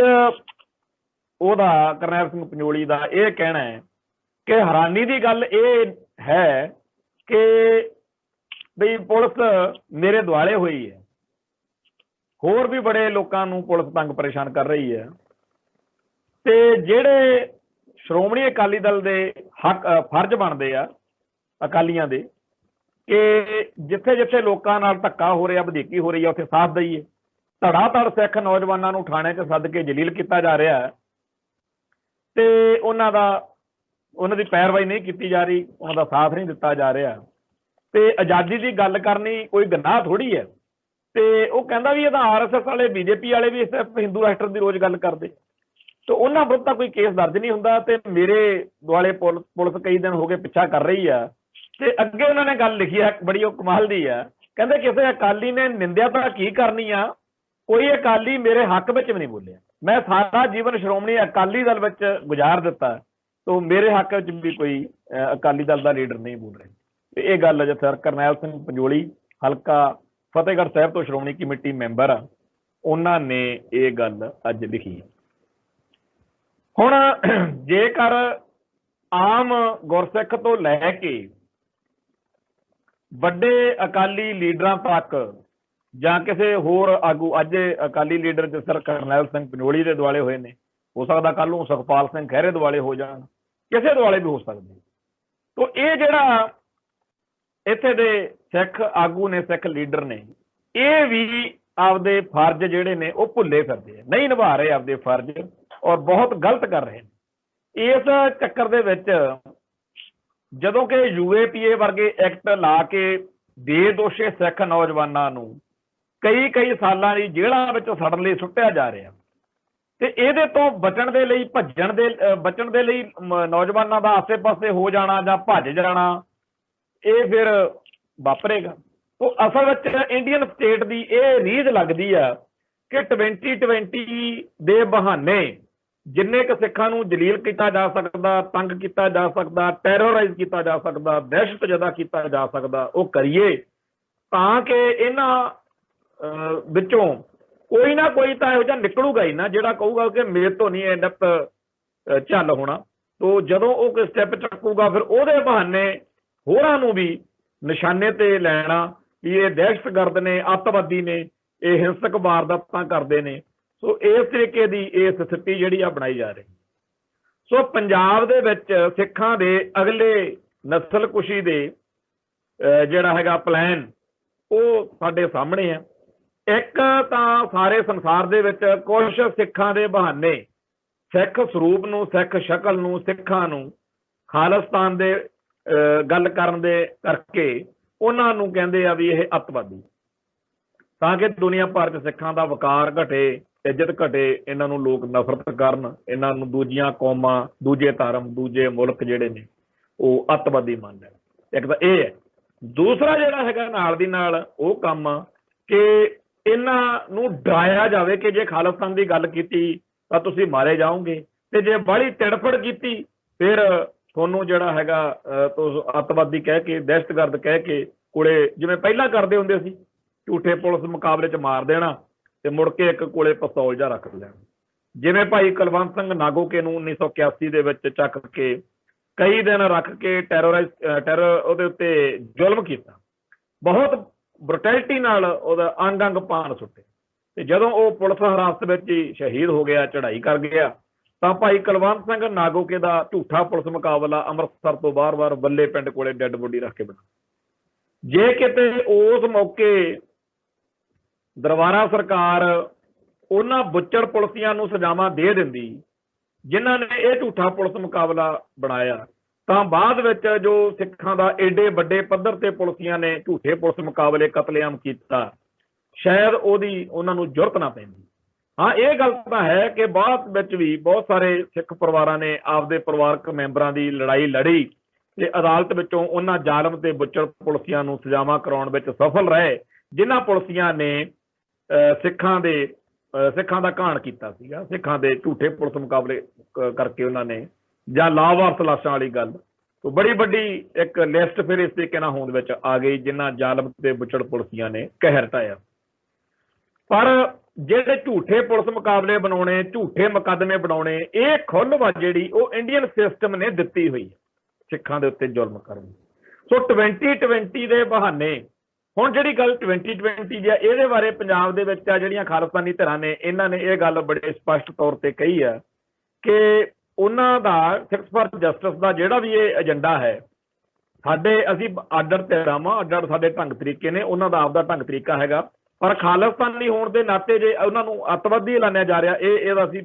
ਡਟਵਾਂ ਵਿਰੋਧ ਕਰਦੇ ਹਾਂ। ਔਰ ਮੈਂ ਸਮਝਦਾ ਕਿ ਇਹ ਬਹੁਤ ਸਹੀ ਗੱਲ ਕੀਤੀ ਹੈ। ਅਗਲੀ ਗੱਲ ਇਹ ਕਿ ਬਾਹਰ ਬੈਠੇ, ਪੰਜਾਬ ਤੋਂ ਬਾਹਰ ਬੈਠੇ ਕੁਝ ਭਾਵਕ ਤੇ ਜਜ਼ਬਾਤੀ ਸਿੱਖ ਇਉਂ ਮੰਨੀ ਬੈਠੇ ਹੈ ਕਿ ਜੋ ਕੁਝ ਤੇ ਜਿਵੇਂ ਬਾਹਰਲੇ ਮੁਲਕਾਂ 'ਚ ਬੈਠੇ ਖਾਲਿਸਤਾਨੀ ਭਰਾ ਕਰਦੇ ਕਰਾਉਂਦੇ ਆ, ਵੀ ਪੰਜਾਬ ਵਾਲੇ ਵੀ ਸਾਰੇ ਉਵੇਂ ਕਰਨ, ਨਹੀਂ ਤਾਂ ਫਿਰ ਮੁੜ ਕੇ ਉਹ ਉਸ ਤੋਂ ਬਾਅਦ ਉਹਨਾਂ ਦਾ ਕਾਫੀ ਨੈਗੇਟਿਵ ਨਜ਼ਰੀਆ ਹੁੰਦਾ। ਮਤਲਬ ਕਿ ਉਹ ਚਾਹੁੰਦੇ ਆ ਕਿ ਸਾਰੇ ਇੱਕ ਝੰਡੇ ਹੇਠ ਇੱਕ ਗੱਲ ਕਰਨੇ। ਜਦੋਂ ਕਿ ਇੱਥੇ ਪੰਜਾਬ ਦੇ ਵਿੱਚ ਅਸੀਂ ਸਾਰੇ, ਤੁਸੀਂ ਸੋਸ਼ਲ ਮੀਡੀਆ ਤੇ ਦੇਖ ਸਕਦੇ ਹੋ, ਪਹਿਲਾਂ ਤਾਂ ਉਹਨਾਂ ਨੇ ਜਿੰਨਿਆਂ ਤੇ ਵੀ ਉਹਨਾਂ ਨੂੰ ਡਾਊਟ ਸੀ ਜਾਂ ਜਿੰਨੇ ਵੀ ਲੋਕ ਉਹਨਾਂ ਨੂੰ ਲੱਗੇ, ਉਹਨਾਂ ਦੇ ਪੁਲਿਸ ਦਾ ਸ਼ਿਕੰਜਾ ਕੱਸਿਆ, खुद मेरे घर भी पुलिस पार्टी ने गेड़े मारे ने ते उन्होंने सानू सारिਆਂ ਨੂੰ एक तरीके नाल इउं रख लिया कि जदों चाहिए चक लीए इन्हां नूं। दूसरा उन्होंने ये किया कि इन्हां नूं जे फड़िया जेकर आपां 5-10 हज़ार मुंडा पंजाब दे विचों सिखां नूं गिरफ्तार करके फिर तां जिहड़ी सिक्स फॉर जस्टिस आ वो कह देणगे कि जी ये सारिਆਂ ने साडे हमायत विच वोटिंग करनी सी, ये तो किते वध ने करनी सी, पर इन्हां ने गिरफ्तारियां करके टैरर फैलाता ते इस करके इन्हां दियां सारिਆਂ ਦੀਆਂ गिरफ्तारियां करन दी बजाए क्यों ना कोई होर राह ਲੱਭਿਆ ਜਾਵੇ। सो जिथे कुछ नूं जेल੍ਹਾਂ 'ਚ फड़ के भेजा गया, कुछ नूं वैसे लिस्ट ਵਿੱਚ ਰੱਖਿਆ ਗਿਆ कि ਜਦੋਂ ਚਾਹਾਂਗੇ ਚੱਕ ਲਾਂਗੇ ਸਾਡੇ ਵਰਗਿਆਂ ਨੂੰ। तीसरा हैगा वा कईयां नूं थाणे 'ਚ वैसे सवेरों सੱਦ ਲੈਂਦੇ ਆ, शाम ਨੂੰ ਮੋੜ ਦਿੰਦੇ आ। चौथा हैगा ਵੀ ਜਿਹੜੇ ਲੀਡਰ ਪੈਰਵਾਈ ਕਰਦੇ ਆ ਉਹਨਾਂ ਦੁਆਲੇ ਹੋ ਜਾਓ। ਇਦਾਂ ਕਰਦੇ ਕਰਾਉਂਦਿਆਂ ਇੱਕ ਰਾਹ ਹੋਰ ਵੀ ਉਹਨਾਂ ਨੇ ਲੱਭਿਆ ਕੱਢਿਆ ਕਿ ਜਿਹੜੀਆਂ ਵੈਬਸਾਈਟਸ ਦੇ ਰਾਹੀਂ ਜਾਂ ਜਿਨ੍ਹਾਂ ਇੰਟਰਨੈਟ ਈਮੇਲਸ ਦੇ ਰਾਹੀਂ ਇਹ ਸਾਰਾ ਪ੍ਰੋਸੀਜਰ ਸਿਰੇ ਚੜ੍ਹਨਾ ਸੀ 2020 ਵਾਲਾ ਰੈਫਰੈਂਡਮ ਵਾਲਾ, ਵੀ ਉਹ ਸਾਰੇ ਕਾਸੇ ਨੂੰ ਉਹਨਾਂ ਨੇ ਜਿਹੜਾ ਸੀਗਾ ਬੰਦ ਕਰ ਦਿੱਤਾ। ਨੈਟ ਰਾਹੀਂ ਉਹ ਜਿਹੜੀ ਵੋਟਿੰਗ ਆ ਇੰਡੀਆ ਵਿੱਚ ਉਹ ਵੀ ਨਾ ਹੋ। ਬੇਸ਼ੱਕ ਕਈ ਹੋਰ ਢੰਗ ਤਰੀਕੇ ਦੱਸੇ ਸੁਝਾਏ ਜਾ ਰਹੇ ਨੇ ਕਿ ਏਦਾਂ ਵੋਟ ਪਾਈ ਜਾ ਸਕਦੀ ਹੈ, ਏਦਾਂ ਕੀਤਾ ਜਾ ਸਕਦਾ, ਪਰ ਇੰਡੀਅਨ ਸਟੇਟ ਸਿਸਟਮ ਇਸ ਮੌਕੇ ਪੂਰੀ ਜਿੱਦ ਫੜ ਕੇ ਕੰਮ ਕਰਨ ਲੱਗਿਆ ਹੋਇਆ ਕਿ ਅਸੀਂ 2020 ਦੀ ਵੋਟਿੰਗ ਨਹੀਂ ਹੋਣ ਦੇਣੀ। ਹੁਣ ਇਹ ਤਾਂ ਸੁਭਾਵਿਕ ਗੱਲ ਆ ਕਿ ਇਹ ਇਦਾਂ ਹੀ ਇਹਨਾਂ ਨੇ ਕਰਨਾ ਸੀ, ਤੇ ਹੋ ਸਕਦਾ ਕਿ ਸਿੱਖਸ ਫਾਰ ਜਸਟਿਸ ਨੂੰ ਵੀ ਇਸ ਗੱਲ ਦਾ ਅਹਿਸਾਸ ਹੋਵੇ ਤੇ ਉਹਨਾਂ ਨੇ ਕੋਈ ਨਾ ਕੋਈ ਹੱਲ ਇਹਦਾ ਸੋਚਿਆ ਵੀ ਹੋਏਗਾ ਕਿ ਜੇਕਰ ਅਸੀਂ ਇੰਡੀਆ ਵਿੱਚ ਵੋਟਿੰਗ ਜਿਹੜੀ ਹੈਗੀ ਆ ਕਰਵਾਉਣੀ ਆ ਜਾਂ ਇੱਥੇ ਪੰਜਾਬ ਦੇ ਵਿੱਚ ਵਸਦੇ ਸਿੱਖਾਂ ਨੇ ਜੇ ਵੋਟ ਪਾਉਣੀ ਆ ਤਾਂ ਜੇਕਰ ਇੰਡੀਅਨ ਸਟੇਟ ਸਿਸਟਮ ਨੇ ਸਾਡੀਆਂ ਵੈਬਸਾਈਟਸ ਸਾਡੇ ਸਿਸਟਮ ਨੂੰ ਸਾਰੇ ਨੂੰ ਕਰ ਦਿੱਤਾ ਖਰਾਬ, ਤਾਂ ਅਸੀਂ ਕਿਵੇਂ ਇਹਦਾ ਹੱਲ ਕਰਾਂ।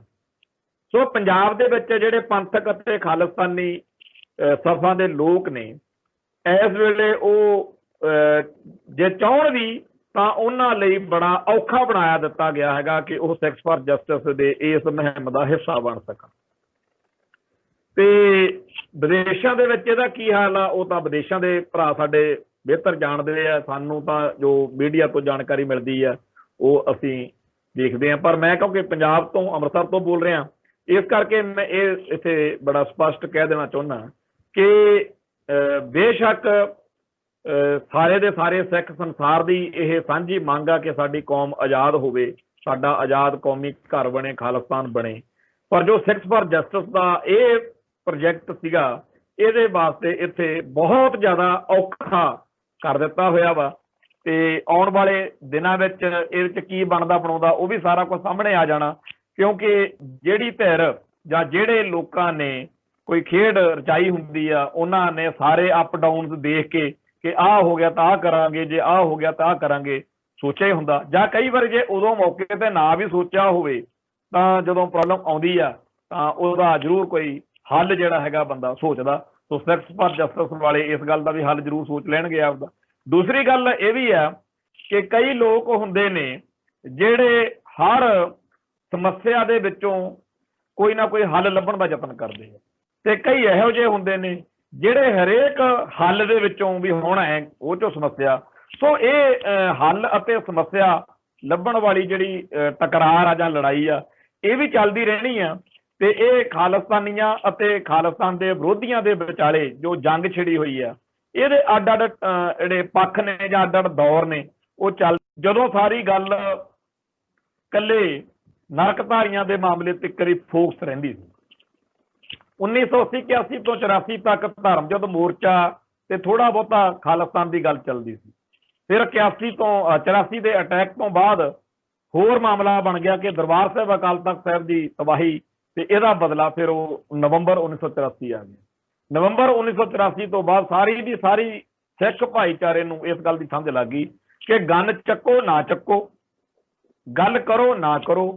ਸਿੱਖੀ ਅਤੇ ਸਿੱਖਾਂ ਵਾਲੇ ਮਸਲੇ 'ਚ ਆਓ ਨਾ ਆਓ, ਇੰਡੀਆ ਨੇ ਤੁਹਾਨੂੰ ਛੱਡਣਾ ਨਹੀਂ। ਸੋ ਫਿਰ ਇੰਡੀਆ ਤੋਂ ਆਜ਼ਾਦੀ ਦੀ ਗੱਲ ਜਿਹੜੀ ਸੀ, ਖਾਲਿਸਤਾਨ ਦੀ ਗੱਲ, ਉਹ ਸਾਰੀ ਚੱਲੀ। ਸੋ ਜਿਹੜੀ 1984 ਤੋਂ ਬਾਅਦ ਜਿਹੜੀ ਭਾਈ ਹਰਜਿੰਦਰ ਸਿੰਘ ਜਿੰਦਾ ਤੇ ਭਾਈ ਸੁਖਦੇਵ ਸਿੰਘ ਸੁੱਖਾ ਨੇ ਪ੍ਰੈਜ਼ੀਡੈਂਟ ਆਫ ਇੰਡੀਆ ਨੂੰ ਜੇਲ੍ਹ ਦੇ ਵਿੱਚੋਂ ਚਿੱਠੀ ਲਿਖੀ ਸੀ ਨਾ, ਉਹਦੇ ਵਿੱਚ ਵੀ ਇਹੀ ਸ਼ਬਦ ਲਿਖੇ ਸੀ ਕਿ ਖਾਲਿਸਤਾਨ ਦੀ ਜਿਹੜੀ ਗੱਲ ਆ ਖਾਲਿਸਤਾਨ ਦੀ ਜਿਹੜੀ ਮੰਗ ਆ ਉਹ ਭਾਰਤੀ ਹਕੂਮਤ ਦੇ ਜ਼ੁਲਮਾਂ ਤੇ ਅਤਿਆਚਾਰਾਂ ਦੇ ਬਦਲੇ ਵਿੱਚ ਉਭਰੀ ਹੈ ਤੇ ਇਹ ਖਾਲਿਸਤਾਨ ਅਸੀਂ ਜ਼ਰੂਰ ਲਵਾਂਗੇ। ਸੋ ਜਿਹੜਾ ਪੰਜਾਬ ਦੇ ਵਿੱਚ ਵਸਦੇ ਹੋਏ ਖਾਲਿਸਤਾਨੀ ਨੇ ਉਹਨਾਂ ਨੇ ਜਿੰਨਾ ਕੁ ਹਾਂ ਦਾ ਨਾਰਾ ਮਾਰਿਆ ਉਹਨੂੰ ਜੀ ਆਇਆਂ ਕਹਿਣਾ ਚਾਹੀਦਾ। ਬਹੁਤ ਚੰਗੀ ਗੱਲ ਕੀਤੀ ਆ ਇਹਨਾਂ ਜਥੇਬੰਦੀਆਂ ਦੇ ਆਗੂਆਂ ਨੇ। ਹੋਰ ਵੀ ਵਧੀਆ ਗੱਲ ਹੋਵੇ ਜੇਕਰ ਜਿਵੇਂ ਗਿਆਨੀ ਹਰਪ੍ਰੀਤ ਸਿੰਘ ਨੇ ਸ਼੍ਰੋਮਣੀ ਕਮੇਟੀ ਨੂੰ ਕਿਹਾ ਕਿ ਜਿਹੜੇ UAPA ਲਾ ਕੇ ਰੈਫਰੈਂਡਮ ਦੇ ਹਮਾਇਤੀ ਦੱਸ ਕੇ 3 ਸਿੰਘ ਦਿੱਲੀ ਪੁਲਿਸ ਨੇ ਫੜੇ ਆ ਤੇ ਇਸ ਤੋਂ ਬਾਅਦ ਪਟਿਆਲੇ 'ਚ ਵੀ ਹੋਇਆ। ਉਸ ਤੋਂ ਬਾਅਦ ਜਥੇਦਾਰ ਅਕਾਲ ਤਖਤ ਨੇ ਸਖਤ ਜਿਹੜਾ ਹੈਗਾ ਬੋਲ ਬਿਆਨ ਦਿੱਤਾ ਬਈ ਇਹ ਜਿਹੜਾ ਸਿੱਖਾਂ ਦੇ ਉੱਤੇ ਪਰਸੀਕਿਊਸ਼ਨ ਹੋ ਰਹੀ ਆ ਨੌਜਵਾਨਾਂ ਦੇ ਉੱਤੇ, ਇਹਦੇ ਬਾਰੇ ਸ਼੍ਰੋਮਣੀ ਕਮੇਟੀ ਜਿਹੜੀ ਆ ਉਹ ਕਰੇ ਤੇ ਪੈਰਵਾਈ ਸਾਰੀ ਗੱਲ ਦੀ ਹਕੀਕਤ ਇਹਨਾਂ ਦੀ ਕਾਨੂੰਨੀ ਲੋੜ ਜਿਹੜੀ ਆ ਉਹ ਵੀ ਪੂਰੀ ਕਰੇ। ਸੋ ਜੇ ਕਿਤੇ ਸਾਰੇ ਪੰਜਾਬ ਦੇ ਵਿੱਚ ਜਿੰਨੇ ਸਾਡੇ ਗੁਰਧਾਮ ਨੇ ਉਹਨਾਂ ਦੇ ਬਾਹਰ ਕਾਊਂਟਰ ਲੱਗ ਜਾਣ, ਉੱਥੇ ਜਿਹੜੇ ਪੀੜਤ ਲੋਕ ਨੇ ਉਹ ਪਹੁੰਚਣ, ਸ਼੍ਰੋਮਣੀ ਕਮੇਟੀ ਦੇ, ਸ਼੍ਰੋਮਣੀ ਅਕਾਲੀ ਦਲ ਦੇ ਜਾਂ ਸਿੱਖ ਜਥੇਬੰਦੀਆਂ ਦੇ, ਹੋਰ ਨਹੀਂ ਸੀ ਤਾਂ ਹਰੇਕ ਆਮ ਸਿੱਖ ਜਿਹੜਾ ਹੈਗਾ ਉਹਨੂੰ ਇਸ ਗੱਲ ਵੱਲ ਜ਼ਰੂਰ ਆਉਣਾ ਚਾਹੀਦਾ ਕਿ ਸਿੱਖਾਂ ਦੇ ਨੌਜਵਾਨ ਬੱਚੇ ਬੱਚੀਆਂ ਦੇ ਉੱਤੇ ਜੋ ਇਹ ਹੋ ਰਿਹਾ ਇਹਦਾ ਜਿਹੜਾ ਹੈ ਜਨਤਕ ਤੌਰ ਦੇ ਉੱਤੇ ਵਿਰੋਧ ਕੀਤਾ ਜਾਵੇ। ਜੇਕਰ ਕੋਈ ਰੈਫਰੈਂਡਮ ਦਾ ਮਸਲਾ ਹੈ ਤਾਂ ਉਹਦੇ ਉੱਤੇ ਜੋ ਕੁਝ ਕਾਨੂੰਨ ਨੇ ਕਰਨਾ ਉਹ ਕਰੇ, ਪਰ ਇਹ ਤਾਂ ਨਹੀਂ ਹੈਗਾ ਕਿ ਐਵੇਂ ਬਗੈਰ ਗੱਲ ਤੋਂ ਕਿਸੇ ਨੂੰ ਘਰੋਂ ਸੱਦ ਲਓ, 4-5 ਘੰਟੇ ਬਿਠਾਓ, ਟੈਰੋਰਾਈਜ਼ ਦਾ ਕਰੋ ਤੇ ਫੜ ਕੇ ਉਹਨੂੰ ਮਤਲਬ ਜਲੀਲ ਜਾ ਕਰੀ ਜਾਣਾ। ਸੋ ਇਹ ਜਿਹੜਾ ਸਾਰਾ ਕੁਝ ਚੱਲ ਰਿਹਾ ਇਹਦੇ ਵਿੱਚ ਖਾਲਿਸਤਾਨ ਦੇ ਲਈ ਸੰਘਰਸ਼ ਦਾ ਇੱਕ ਬੜਾ ਵਧੀਆ ਪੱਖ ਸਾਹਮਣੇ ਉੱਭਰ ਕੇ ਜਿਹੜਾ ਆ ਰਿਹਾ ਕਿ ਬੇਸ਼ੱਕ ਆਪਸ ਵਿੱਚ ਹੀ 100 ਵਖਰੇਵੇਂ ਨੇ ਖਾਲਿਸਤਾਨੀ ਧਿਰਾਂ ਦੇ ਜਾਂ ਧੜਿਆਂ ਦੇ ਆਗੂਆਂ ਦੇ, ਔਰ ਕਈ ਬੰਦਿਆਂ ਨੂੰ ਤਾਂ ਇਹ ਲੱਗਦਾ ਅਜੀਬ ਜਿਹਾ, ਪਰ ਮੈਂ ਕਹਿੰਦਾ ਹੈਗਾ ਕਿ ਇਹ ਕੋਈ ਵੱਡੀ ਗੱਲ ਨਹੀਂ। ਜਦੋਂ ਤੋਂ ਸਿੱਖ ਇਤਿਹਾਸ ਤੇ ਮੈਂ ਨਜ਼ਰ ਮਾਰਨੀ ਸ਼ੁਰੂ ਕੀਤੀ ਹੈ ਮੈਨੂੰ ਕਦੇ ਇਹ ਗੱਲ ਬੜੀ ਤੰਗ ਨਹੀਂ ਮਤਲਬ ਕੀਤੀ, ਬਹੁਤ ਜ਼ਿਆਦਾ ਪਰੇਸ਼ਾਨੀ ਇਸ ਗੱਲ ਤੋਂ ਹੋਇਆ ਵੀ ਆਹ ਕੀ ਹੋ ਗਿਆ ਜੀ, ਲੜੀ ਜਾਂਦੇ ਆ, ਇਹ ਕੋਈ ਏਡੀ ਗੱਲ ਨਹੀਂ। ਤੁਸੀਂ ਗੁਰੂ ਘਰ ਦੇ ਇਤਿਹਾਸ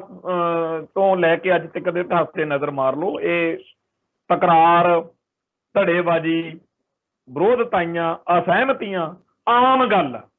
ਹੁਣ ਅੱਜ ਦੇ ਸਿੱਖ ਨੇ ਪਤਾ ਨਹੀਂ ਇਹਨੂੰ ਕਿਉਂ ਖਾਸ ਬਣਾ ਲਿਆ ਵੀ ਲੈ ਜੀ ਐਂ ਕਿਵੇਂ ਹੋ ਗਿਆ, ਫਲਾਨਾ ਐਂ ਕਾਹਤੋਂ ਕਹਿੰਦਾ, ਫਲਾਨਾ ਉਹ ਕਾਹਤੋਂ ਕਰਦਾ। ਸਾਰੇ ਦੇ ਸਾਰੇ ਇੱਕ ਤਾਂ ਕਹਿੰਦੇ ਸਿੱਖ ਸ਼ੇਰਾਂ ਦੀ ਕੌਮ ਤੇ ਸ਼ੇਰ ਹਮੇਸ਼ਾ ਭਾਈ ਆਪੋ ਆਪਦੇ ਹਿਸਾਬ ਨਾਲ ਵਿਚਰਦੇ ਹੁੰਦੇ ਨੇ। ਸਾਰੇ ਦੇ ਸਾਰੇ ਸ਼ੇਰ ਜਿਹੜੇ ਨੇ ਉਹ ਇੱਕ ਸ਼ੇਰ ਨੂੰ ਇਸ ਤਰ੍ਹਾਂ ਮਾਲਕ ਜਾਂ ਹਾਕਮ ਨਹੀਂ ਮੰਨ ਸਕਦੇ ਹੁੰਦੇ ਜਾਂ ਚੌਧਰੀ ਨਹੀਂ ਮੰਨ ਸਕਦੇ ਹੁੰਦੇ। ਹਾਂ, ਭੇਡਾਂ 'ਚ ਏਦਾਂ ਦਾ ਰਿਵਾਜ ਜ਼ਰੂਰ ਹੈ ਤੇ ਜੇ ਸਿੱਖਾਂ ਨੂੰ ਜ਼ਿਆਦਾ ਫਿਰ ਸਿੱਖਾਂ ਨੂੰ ਆਪਾਂ ਭੇਡਾਂ ਮੰਨ ਲਈਏ। ਸਿੱਖ ਭੇਡਾਂ ਨਹੀਂ ਹੈਗੇ ਵੀ ਇੱਕ ਨੇ ਲਾ ਲਏ ਤੇ ਸਾਰੇ ਉਧਰ ਨੂੰ ਤੁਰ। ਤੇ ਇਹਦੇ ਸਾਨੂੰ ਫਾਇਦੇ ਵੀ ਬੜੇ ਹੋਏ ਨੇ। ਜਿਹੜੇ ਪ੍ਰੈਕਟੀਕਲ ਬੰਦੇ ਨਹੀਂ ਹੈਗੇ ਉਹਨਾਂ ਦੀਆਂ ਤਾਂ ਕਿਆ ਬਾਤਾਂ ਜੋ ਮਰਜ਼ੀ ਆਪਦਾ ਕਹਿ ਸਕਦੇ ਆ, ਪਰ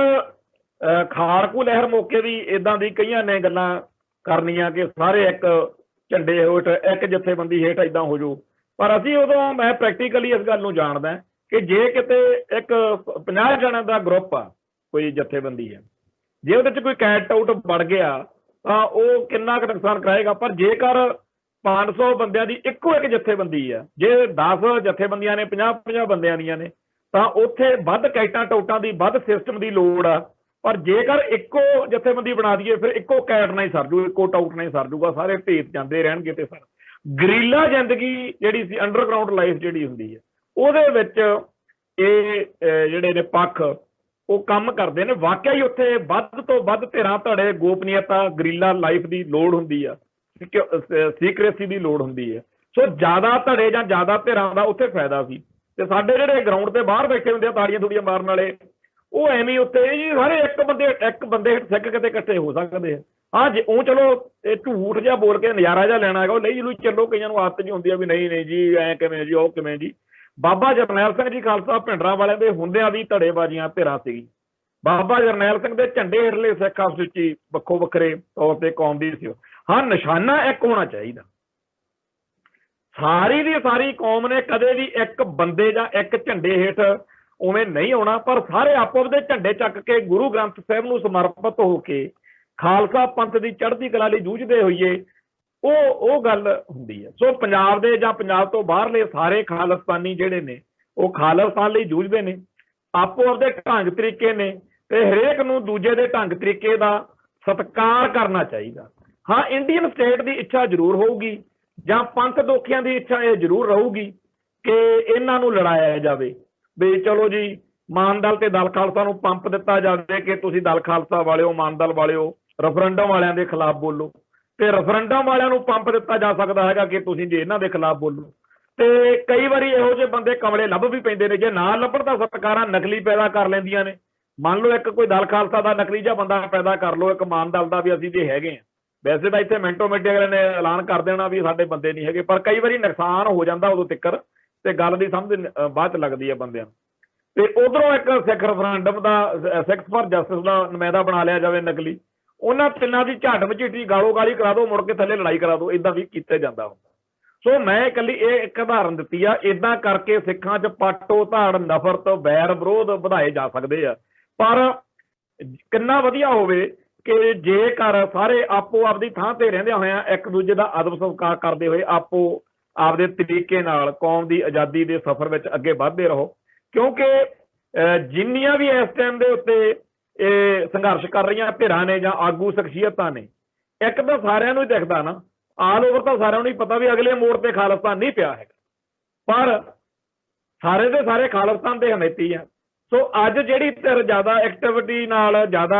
ਅੱਗੇ ਵੱਧ ਕੇ ਕੰਮ ਕਰ ਰਹੀ ਆ ਬਾਕੀ ਜਾਣੇ ਜੇ ਉਹਦਾ ਸਾਥ ਦੇਣ ਤਾਂ ਬਹੁਤ ਹੀ ਵਧੀਆ ਗੱਲ ਸੋਨੇ ਤੇ ਸੁਹਾਗਾ ਪਰ ਜੇਕਰ ਸਾਥ ਨਹੀਂ ਦੇ ਸਕਦੇ ਤਾਂ ਚੁੱਪ ਕਰ ਰਹੋ ਵਿਰੋਧ ਨਾ ਕਰੋ ਹਮਾਇਤ ਵਿੱਚ ਨਹੀਂ ਆਉਂਗੇ ਤਾਂ ਕੋਈ ਗੱਲ ਨਹੀਂ ਚੱਲ ਜਾਏਗਾ ਪਰ ਵਿਰੋਧ ਨਹੀਂ ਸੋ ਸਾਰੇ ਦੇ ਸਾਰੇ ਸਿੱਖ ਜਗਤ ਨੂੰ ਇਸ ਗੱਲ ਦੇ ਲਈ ਮੈਂ ਬਹੁਤ ਤਸੱਲੀ ਹੋਈ ਇਸ ਗੱਲ ਤੋਂ ਕਿ ਸਾਰੀ ਕਮਿਊਨਿਟੀ ਨੇ ਇੱਕੋ ਜਿਹਾ ਰਿਐਕਟ ਕੀਤਾ ਕਿ 9 ਸਿੱਖਾਂ ਨੂੰ ਅੱਤਵਾਦੀ ਕਿਉਂ ਗਰਦਾਨਿਆ ਗਿਆ ਤੇ ਦਲ ਖਾਲਸਾ ਤੇ ਸ਼੍ਰੋਮਣੀ ਅਕਾਲੀ ਦਲ ਅੰਮ੍ਰਿਤਸਰ ਦੀ ਇਸ ਬਾਰੇ UAPA ਐਕਟ ਦੇ ਰਾਹੀਂ ਜੋ ਟੈਰੋਰਿਸਟ ਐਲਾਨਣ ਦੀ ਪ੍ਰਕਿਰਿਆ ਹੋਈ ਹੈ ਇਹਦੀ ਖਿਲਾਫ ਜਿਹੜੀ ਸਟੇਟਮੈਂਟ ਆਈ ਆ ਬਹੁਤ ਵਧੀਆ ਤੇ ਜਿਹੜੀ ਗੱਲ ਇਹਨਾਂ ਨੇ ਇਹ ਕਲੀਅਰ ਕੀਤੀ ਆ ਕਿ ਜਿਹੜਾ 2020 ਦੇ ਬਹਾਨੇ ਸਿੱਖਾਂ ਦਾ ਫੜ ਫੜਈਆ ਹੋ ਰਿਹਾ ਵੀ ਅਸੀਂ ਇਹਦਾ ਵਿਰੋਧ ਕਰਦੇ ਆ ਇਹਦਾ ਵੀ ਸਾਨੂੰ ਜੀ ਐਂ ਕਹਿਣਾ ਚਾਹੀਦਾ ਉਸ ਤੋਂ ਅਗਲੀ ਗੱਲ ਜਿਹੜੀ ਆ ਉਹ ਭਾਈ ਗਜਿੰਦਰ ਸਿੰਘ ਜੀ ਦੀ ਹੈ ਜਿਹੜੀ ਕਿ ਕਰਨੀ ਬਣਦੀ ਹੈ ਉਹ ਇਹ ਹੈ ਕਿ ਗਜਿੰਦਰ ਸਿੰਘ ਲਿਖਦੇ ਆ ਕਿ ਗਜਿੰਦਰ ਸਿੰਘ ਹਰ ਰੋਜ਼ ਹਰ ਪਲ ਹਰ ਹਾਲ ਵਿੱਚ ਖਾਲਿਸਤਾਨ ਦੀ ਹਾਮੀ ਭਰਦਾ ਅੱਜ ਕੱਲ ਜਿਵੇਂ ਭਾਰਤੀ ਹਾਕਮ Sikhs for justice the referendum 2020 ਦੀ ਮੁਹਿੰਮ ਦੇ ਖਿਲਾਫ ਨਿਤ ਕੋਈ ਕਾਰਵਾਈ ਪਾ ਰਹੇ ਨੇ ਉਸ ਦਾ ਨੁਕਸਾਨ ਅਖੀਰ ਭਾਰਤੀ ਸਰਕਾਰ ਨੂੰ ਹੀ ਹੋਵੇਗਾ ਸਰਕਾਰੀ ਜ਼ਿਆਦਤੀਆਂ ਦਾ ਹਮੇਸ਼ਾ ਇੱਕ ਉਲਟ ਅਸਰ ਵੀ ਹੁੰਦਾ ਹੈ ਜਿਸ ਦੇ ਖਿਲਾਫ ਜ਼ਿਆਦਤੀਆਂ ਕੀਤੀਆਂ ਜਾ ਰਹੀਆਂ ਹੁੰਦੀਆਂ ਨੇ ਉਸ ਨਾਲ ਲੋਕਾਂ ਦੀ ਹਮਦਰਦੀ ਵਿੱਚ ਜਜ਼ਬਾਤੀ ਵਾਧਾ ਹੋਣ ਲੱਗਦਾ ਮੇਰੇ ਵਰਗੇ ਲੋਕ ਜਿਨ੍ਹਾਂ ਸਾਰੀ ਜ਼ਿੰਦਗੀ ਖਾਲਿਸਤਾਨ ਨਾਲ ਇਸ਼ਕ ਵਰਗੇ ਪਿਆਰ ਨਾਲ ਗੁਜ਼ਾਰੀ ਹੈ ਉਹ ਖਾਲਿਸਤਾਨ ਲਈ ਪੱਤਾ ਹਿਲਾਉਣ ਵਾਲੇ ਨਾਲ ਵੀ ਹਮਦਰਦੀ ਕਰਨ ਲੱਗਦੇ ਇਹ ਕਿਵੇਂ ਹੋ ਸਕਦਾ ਹੈ ਕਿ ਮੇਰਾ ਬੂਹਾ ਖੜਕਾ ਕੇ ਮੈਨੂੰ ਕੋਈ ਪੁੱਛੇ ਕਿ ਤੂੰ ਖਾਲਿਸਤਾਨ ਦਾ ਹਾਮੀ ਹੈ ਜਾਂ ਮੁਖਾਲਫ ਤੇ ਮੈਂ ਹਾਮੀ ਨਾ ਭਰਾਂ ਗਜਿੰਦਰ ਸਿੰਘ ਹਰ ਰੋਜ਼ ਹਰ ਪਲ ਹਰ ਹਾਲ ਖਾਲਿਸਤਾਨ ਦੀ ਹਾਮੀ ਭਰਦਾ ਹੈ ਖਾਲਿਸਤਾਨ ਦੀਆਂ ਹਾਮੀ ਜਥੇਬੰਦੀਆਂ ਦੇ ਆਪਸੀ ਮਤਭੇਦ ਆਪਣੀ ਥਾਂ ਤੇ ਪਰ ਭਾਰਤ ਸਰਕਾਰ ਨੂੰ ਫਾਇਦਾ ਪਹੁੰਚਾਉਣ ਵਾਲੀ ਤੇ ਲਹਿਰ ਦਾ ਨੁਕਸਾਨ ਕਰਨ ਵਾਲੀ ਕੋਈ ਵੀ ਗੱਲ ਗਜਿੰਦਰ ਸਿੰਘ ਕਦੇ ਸੋਚ ਵੀ ਨਹੀਂ ਸਕਦਾ ਸਿੱਖਸ ਫਾਰ ਜਸਟਿਸ ਦੇ ਖਿਲਾਫ ਭਾਰਤੀ ਹਾਕਮਾਂ ਦੀ ਹਰ ਜ਼ਿਆਦਤੀ ਦੇ ਅਸੀਂ ਖਿਲਾਫ ਖੜੇ ਸੋ ਇਹ ਜਿਹੜੀ ਗੱਲ ਭਾਈ ਗਜਿੰਦਰ ਸਿੰਘ ਜੀ ਨੇ ਅੱਜ ਆਪਦੇ ਜਜ਼ਬਾਤ ਪ੍ਰਗਟਾਏ ਨੇ ਇਹ ਇਸ ਵੇਲੇ ਦੀ ਸਥਿਤੀ ਦਾ ਸਭ ਤੋਂ ਸ਼ਾਨਦਾਰ ਜਿਹੜਾ ਵੇਰਵਾ ਉਹ ਪ੍ਰਦਾਨ ਕਰਦੇ ਆ ਕਿ ਜਦੋਂ ਪੁੱਛਿਆ ਹੀ ਜਾਊਗਾ ਉਦੋਂ ਤਾਂ ਅਸੀਂ ਸਾਰੇ ਹੀ ਖਾਲਿਸਤਾਨ ਦੇ ਹਾਮੀ ਆ ਤੇ ਦੂਜੀ ਗੱਲ ਇਹ ਕਿ ਬੇਸ਼ੱਕ ਖਾਲਿਸਤਾਨੀ ਜਥੇਬੰਦੀਆਂ ਦੇ ਆਪਸੀ ਮਤਭੇਦ ਨੇ ਆਪਸੀ ਕੰਮ ਢੰਗ ਦੇ ਸੋਚ ਢੰਗ ਦੇ ਵਖਰੇਵੇਂ ਨੇ ਪਰ ਕੋਈ ਵੀ ਖਾਲਿਸਤਾਨੀ ਜਥੇਬੰਦੀ ਜਾਂ ਕੋਈ ਖਾਲਿਸਤਾਨੀ ਆਗੂ ਇਹੋ ਜਿਹੀ ਕਾਰਵਾਈ ਦਾ ਸੋਚ ਵੀ ਨਹੀਂ ਸਕਦਾ ਜਿਹਦੇ ਨਾਲ ਭਾਰਤੀ ਹਕੂਮਤ ਨੂੰ ਜਿਹੜਾ ਹੈਗਾ ਲਾਭ ਹੁੰਦਾ ਹੋਵੇ ਤੇ ਖਾਲਿਸਤਾਨੀ ਲਹਿਰ ਦਾ ਨੁਕਸਾਨ ਹੁੰਦਾ ਹੋਵੇ ਸੋ ਇਹ ਗੱਲ ਬਹੁਤ ਚੰਗੇ ਤਰੀਕੇ ਦੇ ਨਾਲ ਭਾਈ ਗਜਿੰਦਰ ਸਿੰਘ ਨੇ ਕਹੀ ਹੈ ਕਿ ਅਸਹਿਮਤੀਆਂ ਦੇ ਬਾਵਜੂਦ ਖਾਲਿਸਤਾਨ ਦੇ ਨਾਮ ਉੱਤੇ ਰੈਫਰੈਂਡਮ ਦਾ ਇਸ਼ੂ ਉਭਾਰਨ ਲਈ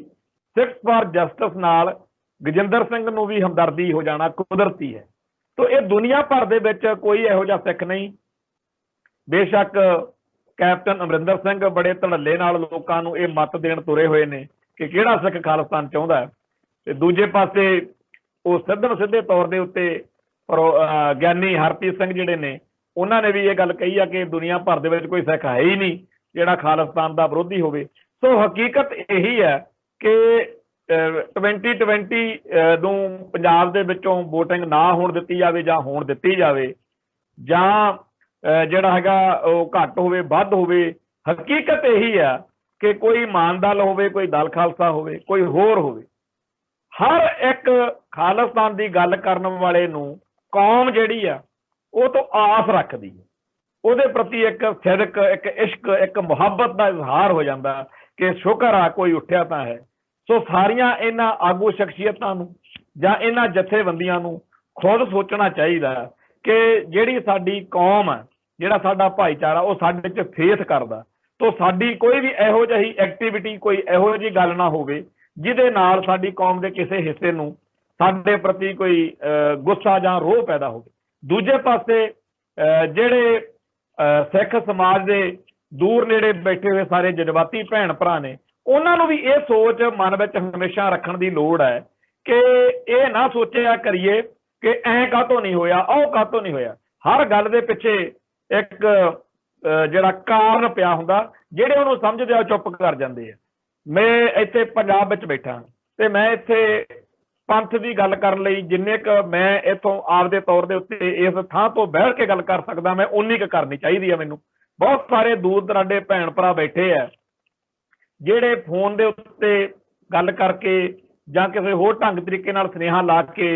ਇਹ ਕਹਿਣਗੇ ਕਿ ਭਾਜੀ ਤੁਹਾਡੀ ਸਾਨੂੰ ਬੜੀ ਲੋੜ ਆ, ਤੇ ਇਹ ਨਾ ਹੋਵੇ ਕਿ ਕਿਸੇ ਬੇਵਕੂਫ ਜੇ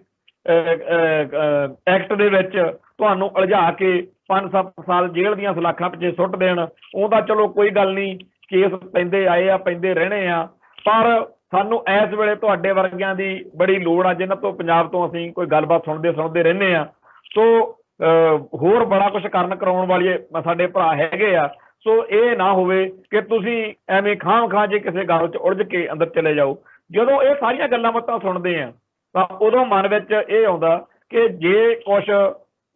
ਪਲ ਲਈ ਜਾਂ ਕਿਸੇ ਨੁਕਤੇ ਉੱਤੇ ਖਾਮੋਸ਼ ਰਹਿ ਕੇ ਸਹਿਮਤੀ ਦਿੱਤੀ ਜਾ ਸਕਦੀ ਹੈ, ਜੇ ਕਿਸੇ ਮਸਲੇ ਉੱਤੇ ਭਾਈਚਾਰੇ ਦਾ ਫਾਇਦਾ ਤੁਹਾਡੇ ਚੁੱਪ ਰਹਿਣ ਨਾਲ ਜ਼ਿਆਦਾ ਹੋ ਰਿਹਾ ਤਾਂ ਫਿਰ ਉਸ ਵੇਲੇ ਚੁੱਪ ਰਹਿਣ ਦੇ ਵਿੱਚ ਵੀ ਫਾਇਦਾ ਜਿਹੜਾ ਹੈਗਾ ਉਹ ਸਮਝਣਾ ਚਾਹੀਦਾ। ਸੋ ਕਈ ਗੱਲਾਂ ਦੇ ਉੱਤੇ ਜੇ ਅਸੀਂ ਧੜੱਲੇ ਨਾਲ ਜਾਂ ਅਸੀਂ ਗੱਜ ਵੱਜ ਕੇ ਉਵੇਂ ਲਲਕਾਰੇ ਜੇ ਨਹੀਂ ਮਾਰਦੇ ਫਿਰਦੇ ਤਾਂ ਇਹਦਾ ਮਤਲਬ ਇਹ ਨਹੀਂ ਕਿ ਅਸੀਂ ਉਹਨਾਂ ਗੱਲਾਂ ਨਾਲ ਸਹਿਮਤ ਨਹੀਂ ਹੈਗੇ। ਸਾਡੇ ਹਾਲਾਤ ਜਿਹੜੇ ਨੇ ਉਹਨਾਂ ਨੇ ਸਾਨੂੰ ਇਸ ਹਾਲਾਤ ਵਿੱਚ ਸੁੱਟਿਆ ਹੋਇਆ ਕਿ ਅਸੀਂ ਚਾਹੁੰਦੇ ਹੋਏ ਵੀ ਉਵੇਂ ਐਕਟ ਨਹੀਂ ਕਰ ਸਕਦੇ। ਸੋ ਇੱਥੇ ਇਕੱਲੀ ਇਹ ਮੇਰੀ ਨਿੱਜੀ ਤੌਰ ਤੇ ਨਹੀਂ, ਇੱਥੇ ਕਈ ਜਥੇਬੰਦੀਆਂ, ਕਈ ਆਗੂ ਨੇ, ਕਈ ਇਹੋ ਜਿਹੇ ਹੋਰ ਗੁਰਸਿੱਖ ਭਰਾ ਨੇ ਜਿਹੜੇ ਬੜਾ ਕੁਝ ਕਹਿਣਾ ਕਹਾਉਣਾ ਚਾਹੁੰਦੇ ਆ, ਪਰ ਉਹਨਾਂ ਦੀ ਮਜਬੂਰੀ, ਉਹਨਾਂ ਦੇ ਹਾਲਾਤ ਜਿਹੜੇ ਨੇ ਉਹਨਾਂ ਨੂੰ ਡੱਕੀ ਬੈਠੇ ਆ। ਸੋ ਆਪਾਂ ਸਾਰੇ ਦੁਨੀਆ ਭਰ ਦੇ ਵਿੱਚ ਬੈਠੇ ਹੋਏ ਸਿੱਖ ਸਾਹਿਬ ਸ੍ਰੀ ਗੁਰੂ ਗ੍ਰੰਥ ਸਾਹਿਬ ਜੀ ਨੂੰ ਸਮਰਪਿਤ ਹੋਈਏ, ਜਿੱਥੋਂ ਸਾਨੂੰ ਆਜ਼ਾਦੀ ਦਾ ਸਬਕ ਮਿਲਦਾ ਕਿ ਫਰੀਦਾ ਬਾਰ ਪਰਾਇਆ ਵੈਸਣਾ ਸਾਈ ਮੁਝੇ ਨਾ ਦੇ, ਜੇ ਤੂੰ ਇਹ ਰੱਖਤੀ ਜੀਓ ਸਰੀਰੋ ਲੈ, ਵੀ ਇਹੋ ਜਿਹੀ ਜ਼ਿੰਦਗੀ ਨਾਲੋਂ ਤਾਂ ਮੌਤ ਚੰਗੀ। ਸੋ ਜਿਹੜਾ ਸਾਡਾ ਧਰਮ, ਸਾਡਾ ਫਲਸਫਾ, ਸਾਡਾ ਇਤਿਹਾਸ ਸਾਨੂੰ ਹਰ ਪਲ ਇਸ ਗੱਲ ਲਈ ਪ੍ਰੇਰਦਾ ਕਿ ਆਪਦਾ ਰਾਜ ਭਾਗ ਕਾਇਮ ਕਰਨਾ, ਜਿੱਥੇ ਦੁਨੀਆ ਭਰ ਦੇ ਜਿਹੜੇ ਹੋਰ ਮੁਲਕ ਨੇ ਉਹਨਾਂ ਨੂੰ ਪ੍ਰੇਰਨਾ ਮਿਲੇ ਕਿ ਆਹ ਹੁੰਦਾ ਹੈ ਸਹੀ ਅਰਥਾਂ ਵਿੱਚ ਖਾਲਸਾ ਰਾਜ। ਸੋ ਸੱਚੇ ਪਾਤਸ਼ਾਹ ਸਾਡੀ ਕੌਮ ਉੱਤੇ ਕਿਰਪਾ ਕਰਨ, ਅਸੀਂ ਹੋਰ ਜ਼ਿਆਦਾ ਸੋਹਣੇ ਤਰੀਕੇ ਨਾਲ ਦੁਨੀਆ ਦੀ ਸੇਵਾ ਕਰ ਸਕੀਏ। ਨਾਨਕ ਨਾਮ ਚੜ੍ਹਦੀ ਕਲਾ, ਤੇਰੇ ਭਾਣੇ ਸਰਬੱਤ ਦਾ ਭਲਾ। ਵਾਹਿਗੁਰੂ ਜੀ ਕਾ ਖਾਲਸਾ, ਵਾਹਿਗੁਰੂ ਜੀ ਕੀ ਫਤਿਹ।